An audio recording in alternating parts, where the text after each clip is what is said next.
Good morning, everybody. It's Friday. We're in South Somerset and we have got a cracking talking cafe for you today. If you look behind me, it might give you a bit of a clue as to what we're up to today, because I have got lots and lots of booklets, and all of these booklets are from either the Alzheimer Society or they're from Age UK. And they've got a lot of the information in it that we're going to be talking about today, and you can pick those up on the internet if you want to, and get them sent out to you. One of the reasons I'm showing you right now is because they're all actually very precariously perched, and what I'm worried about is the fact that at some point during today's activities, because it's going to be very active, they're all going to come crashing down to the floor. So if you can all just have a good look now, because they may not be there for very long.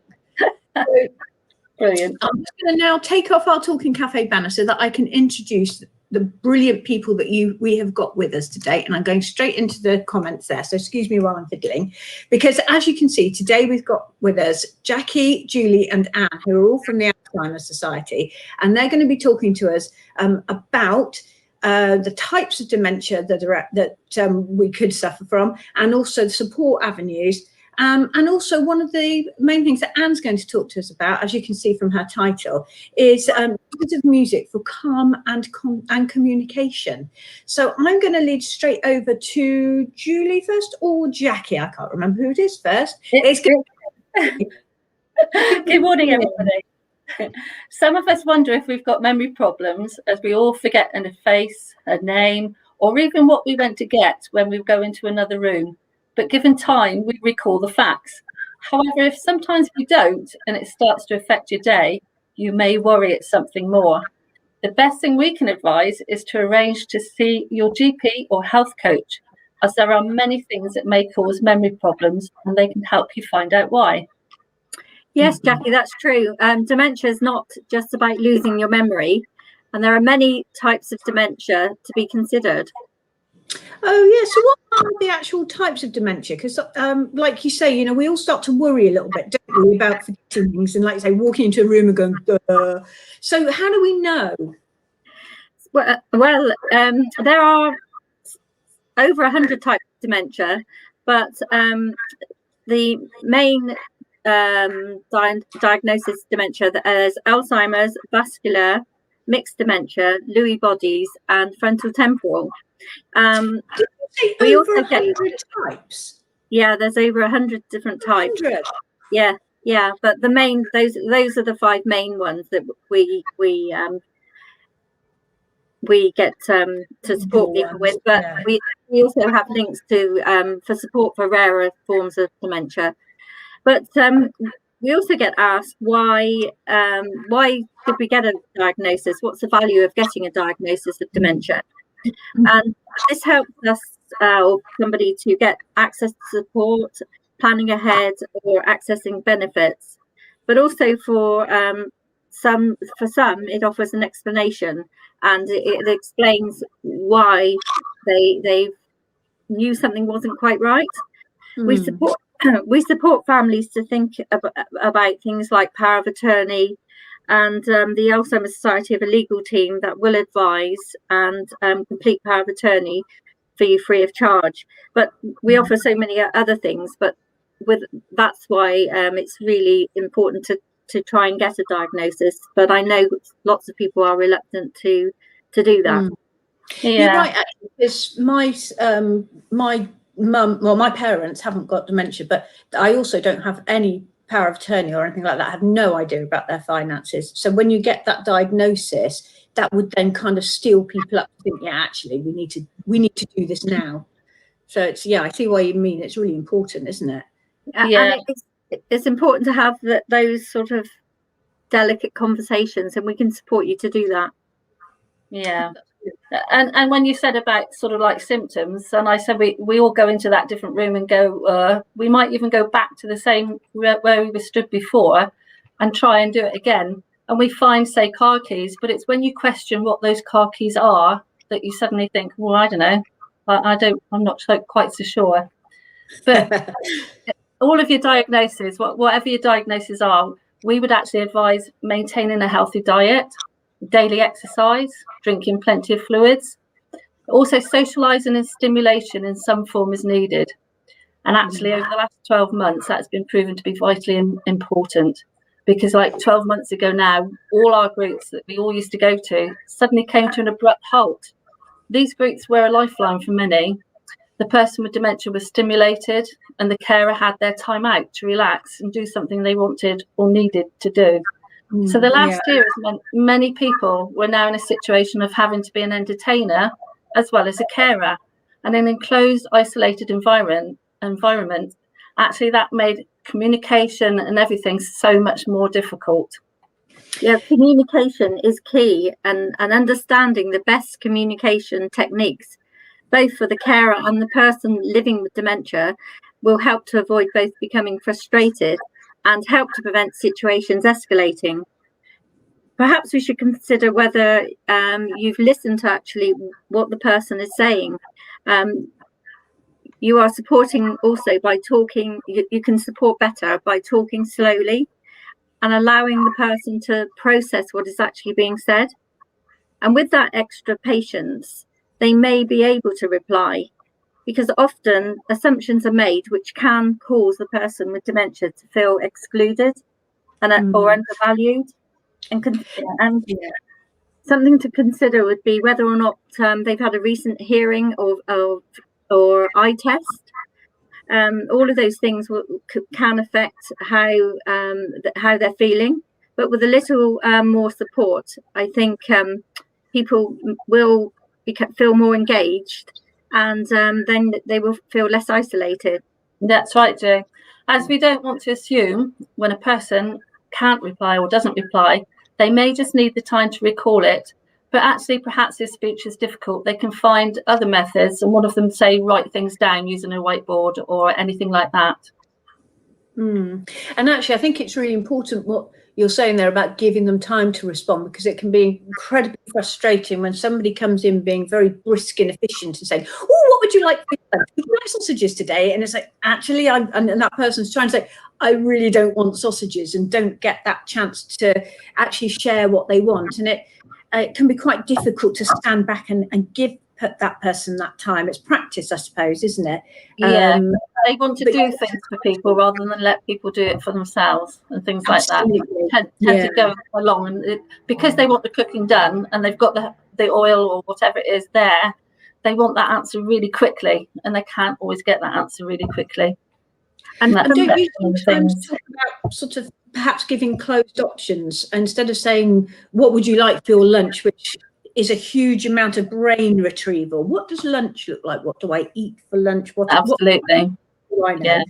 They're actually giving like would you like, so giving choices, like, would you like sausages or ham for lunch or whatever? And that could be visual as well. And that makes such a difference, because the person with dementia feels like they're making that decision rather than just giving them their lunch. Absolutely. It's giving them choice. And going back to what you were saying, Kath, somebody I support had a whiteboard, and they would just write down, because they found words difficult, but they could write. They just used to have a conversation by writing things down on a whiteboard, and that worked really successfully.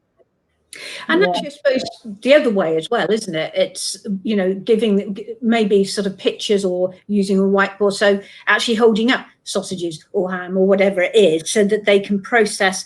Because, I know I'm much more of a visual learner, and whenever I do any my daughter's maths or whatever, I can't do it in my head. I've got to write it down, and then I can process it. And I suppose it's the same really. If you've got pictures that just prompt that person, they'll be able to make an answer quicker. Absolutely. Yep. One of the things quite often people forget where the knives and forks are or where the glasses are. So putting a picture of the knives and forks on a drawer or on the kitchen cupboard where you keep your plates or whatever, that's just a easy prompt that does help. But very, very often carers don't like pictures on their kitchen cupboards. But the benefit is huge. So also supporting a person rather than correcting them will encourage conversation to develop. So, having a little bit more understanding, and consider things like your body language and tone of voice. Because a person with dementia can respond more emotionally, and they may not have been an emotional person in the past, but because of what's happening, then they may be unusually sad or angry or frightened, and they may start to lose their self-confidence. This can be very, very challenging for carers and exhausting. Yeah. And it's so important for carers to take a regular break and to look after themselves. And that's right. Then the other thing a person might do is sort of like touch a lot of things around the place. They're looking to find out where things are going. So you can use distraction techniques as well. If the conversation is becoming overwhelming or frustrating, try changing it. Try to keep something positive and active. Try to get into a routine and stimulate, maybe by activities, word searches, jigsaws. Keep in touch with family by technology and apps such as Skype, Portal and Zoom. We do know that technology is difficult for some family members, but we may be able to support to set things up, or we may be able to signpost to find support. We've been amazed actually by the amount of people who have actually embraced IT during lockdown, but also, of course, many groups have turned to virtual, and they want to provide something good. We did mention earlier communication just now. Signing is also singing is also a good way. So here in Somerset, we've set up our Singing for the Brain groups. This helps many people with a feel-good factor, as we are all in our bubbles, and sometimes we feel a little out of depth, just like living in a submarine. I can see something coming on here, Jackie. So you lot and everybody at home join in. In the town where I was born, lived a man who sailed the sea, and he told us of his life. In the land of submarines, here we go. We all live in a yellow submarine. Yellow submarine. Yellow submarine. Submarine. Well done. Submarine. That's it. There's going to be a delay in the hearing other people. That's fine. Yes. Is that usual? Usual. Many more of them. But look, we're laughing already. And the band begins to play.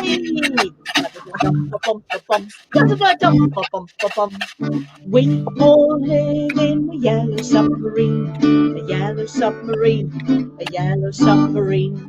We all live in a yellow submarine, a yellow submarine, a yellow submarine. Yay. Oh, brilliant. Oh, thank you. So can you tell us a little bit, Anne, about what you lead with Singing for the Brain? Can you tell us a bit about it? About the Singing for the Brain? How long have you got?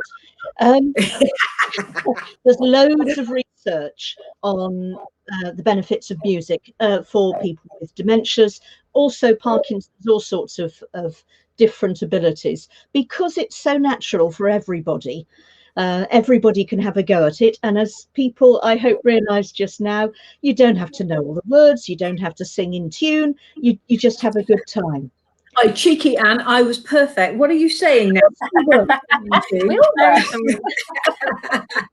But you're absolutely right, isn't it? I mean, people don't necessarily have the confidence to sing aloud, but if you think we're all as rubbish as each other, and it doesn't matter because you still get fun out of it. As soon as you give up that idea that you have to be good at singing, then you've just kind of opened up this brilliant world of fun and enjoyment. Well, I can't sing. There's a lot of benefits for the fun and enjoyment, which actually go deeper than just the fun. For example, if you're laughing, which we all did just now, you are breathing more deeply. You are also likely to be sitting up and sitting back a bit more, or sitting forwards, moving your spine a bit more when you have a bit of a giggle. You're quite likely, I hope people at home found this as well, to be tapping your feet or waving your hands. You might be conducting. Yeah. So even a little gentle bit of exercise like that for your breathing and your posture does a lot of good. And then there's the other benefits of singing. Shall I go on and talk about different ways that you can use songs? If songs can be calming, songs can be functional, songs can be reminiscent. There's lots of other ways, but those are three things that people at home might think, oh yes, I could do that. So if you're in a difficult situation and you want to calm someone down or calm yourself down, my sausages are going to burn. What did you say, Jackie? The oil's on the stove. Okay. Yeah. Sing for a minute, and it might be ordinary songs like My Bonnie Lies Over the Ocean. You can have things like the sausage, it is in the fry pan, the sausage is ready yet. Any sort of silly song. You could sing Hole in My Bucket, you could sing Waltzing Matilda, you could sing Delilah, where's my fry pan? Sausages. And just the action of the song, having a song, defuses some of the tension. It calms people down. Yeah. Yes, that's key. That's key, isn't it, Anne? And just the fun and the mood uplifting. And I know whenever I'm on Singing for the Brain, I actually feel quite exhausted doing the exercises that you bring in my chair. But it's fun. Get to the gym more. Yeah, okay, let's do some exercise then. I'll come back to. Right now, this is not something to do when you've got a frying pan full of hot oil, but if you're I don't know, sitting on the sofa and just waiting for a taxi to arrive, you might do something like something daft. Slowly to start with. Head, shoulders, knees and toes. Knees and toes. Lovely. Head, shoulders, knees and toes. And eyes and ears. Oh, I got the wrong way round. Nose, head, shoulders, knees and toes. Head, shoulders, knees and toes. Head, shoulders, knees and toes. And eyes and ears. Head, shoulders, knees and toes. And you can do it crossing over, head, shoulder. I'm not going to go into all of the things. My coordination's not exactly brilliant. I can hear my daughter saying, "Mum, you can't even get that right with your coordination." Yeah, from right to left, no good. And Julie, is this your daughter who is a dance teacher that's laughing at you in the background by any chance? Just putting it out there. Definitely. She says I don't know the beats to the music. Well, you clearly knew I didn't when I was trying to tap along with the musical instrument. But Anne, as she was saying, I thought your example of just sitting on a sofa waiting for a taxi, that is a time when somebody who hasn't got a full understanding of the world and perception of time and everything else can get really anxious. And to start singing really just it gives them something to do, so they're not thinking about the time, but it reduces that anxiety, doesn't it? You're saying about the head, the shoulders, knees and toes. It's actually helping your brain to stay in contact with your body so that your coordination stays in place, doesn't it? Because you're thinking about or failing to think about which is your head, your shoulders, your knees and your toes. Yeah. So the action of touch as well is quite calming, and there's lots of songs you can dance to. Singing will not solve all the problems of the world, and for some people it won't work, but it's worth trying. If you've got Parkinson's, for example, little dancey songs, anything with a sway. So it might you might very carefully, respectfully hold the person's hands and conduct or dance. So Daisy, Daisy, my Bonnie lies over the ocean. Any of the weather songs like Bring Me Sunshine or Singing in the Rain. So any happy song about weather or any dancey song can, as you say, change the mood, can occupy people, and also set off memories. You were saying that word earlier about reminiscence. It'd be interesting to hear what you mean by that. The Alzheimer's specialists, Julie and Jackie, know all the research about this. When your immediate memory and brain and so on is going fuzzy around the edges, you've got the depths of your memory still there. So there are things that happened when you were younger that the optimum time often for remembering memory is from when you're about 3 or 4 up to you're about 20 or so. So any songs that you sang in those times will be there, and they will be part of, we hope, not always, but we hope, a secure childhood. So they have good memories with them. Might be sad memories. It might be when you met your first girlfriend, 1 o'clock, 2 o'clock, 3 o'clock rock, for whatever. So go on, sorry. We see that at the memory cafe when it was running. If we put music on a particular song, because somebody is more emotional, some people would be happy the song, other people might be in tears because it brought a different memory, but they certainly trigger memories.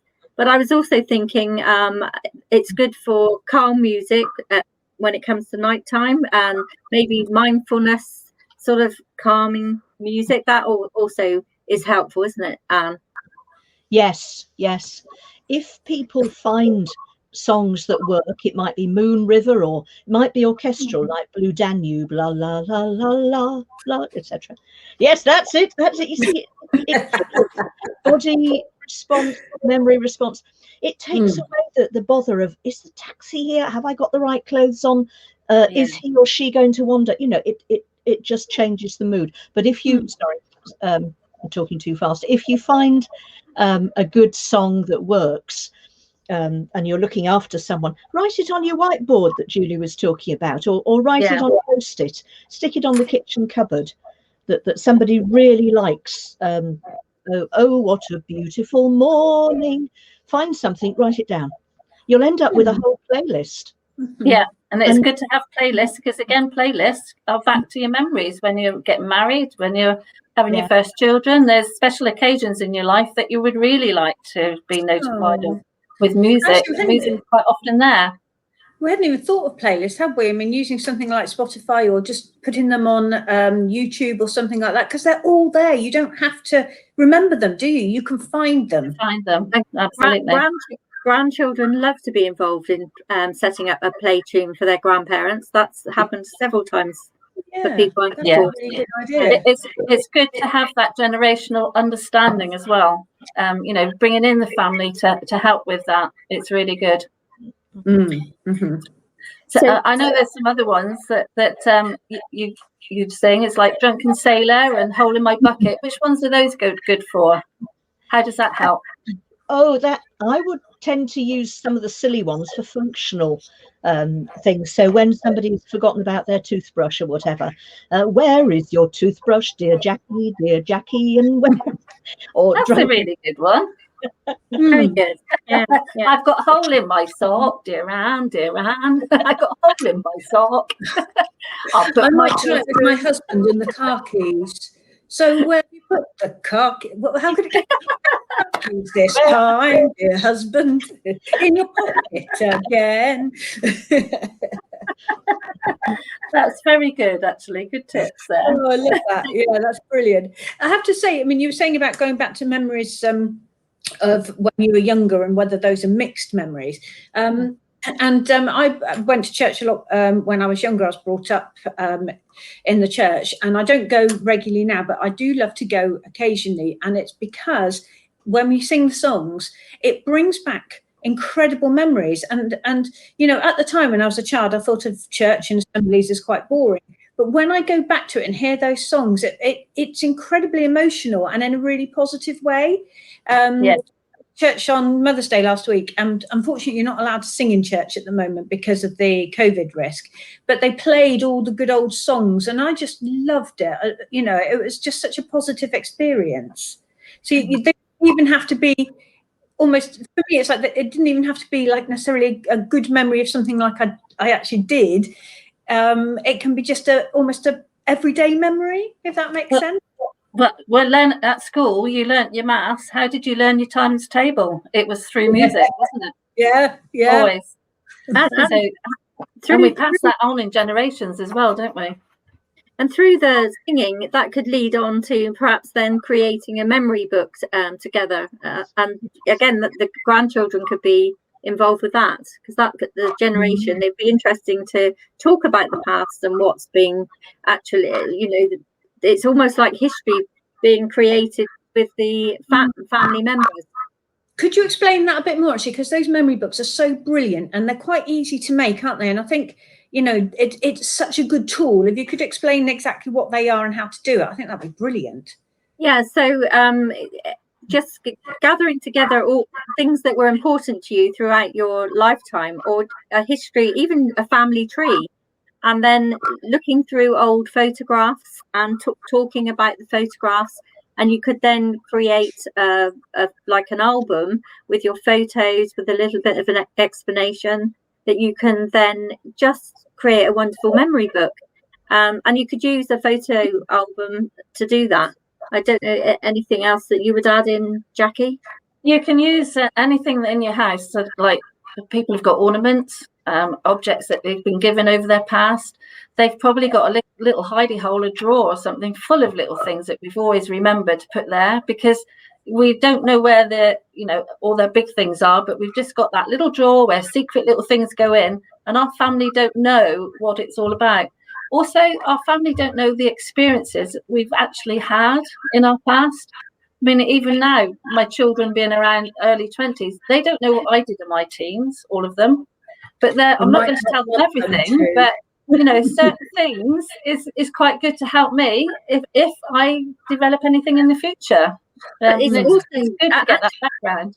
And with the so easy to create a photo book these days with your smartphones, and your grandchildren can help to do that. This generation thing would be brilliant, and it would make the person with dementia feel so valued and worthwhile. And the other thing you can do, sorry, Gav, the other thing you can do is take a family photograph, because as people don't remember things, they don't remember your faces as you are. So if you took a family photograph and made a jigsaw out of it, you have a picture and a jigsaw for them to do, and it helps retain a lot longer. That is such a good idea. I love that. And I was going to say, it's one of those things that you can carry with you. So when you go out, if the person becomes agitated when they're in different places and they don't feel safe, bringing out the memory book would help to soothe them and make them feel safe again, wouldn't it? Yeah. And I guess you could also use it to project into the future, to make conversation about things like power of attorney, or what do you want to do when your memory goes further, and then keep that as a reference so that they know that that was a choice that they made. And you can say, do you remember when we made this book together? Do you remember that you said that you would like to do this? Here it is. Here's this picture of, and so it helps again just to when the world's going crazy around you and you think people are conspiring against you because you can't remember having agreed to that, if it's there kind of as part of the memory book, it can help perhaps to make you feel safe again. And also, you've got your voice back. Sometimes you can't always express what you want, but if it's written there, people can then understand what you might be wanting to convey. Sorry, let's go. Just spotting a comment on the chat. Somebody talks about contacting Julie or Jackie by phone or email. Do you provide that, Kath, as part of the program? Yeah, so if you, sorry, Kath, I know Anne said you. I was just going to say, if you'd like to try Singing for the Brain, it runs every Wednesday morning from 9:45 until 10:45. And if you'd like to find suitable carer or dementia support, then from myself or the Somerset team, then you can contact myself or Jackie or the Somerset team. The contact details are going to be shared in the chat box, I believe. And there we go. Look at that. Yeah, that was very good. There are also singing groups on a Tuesday and Thursday morning, which have been set up by the Singing for the Brain hosts.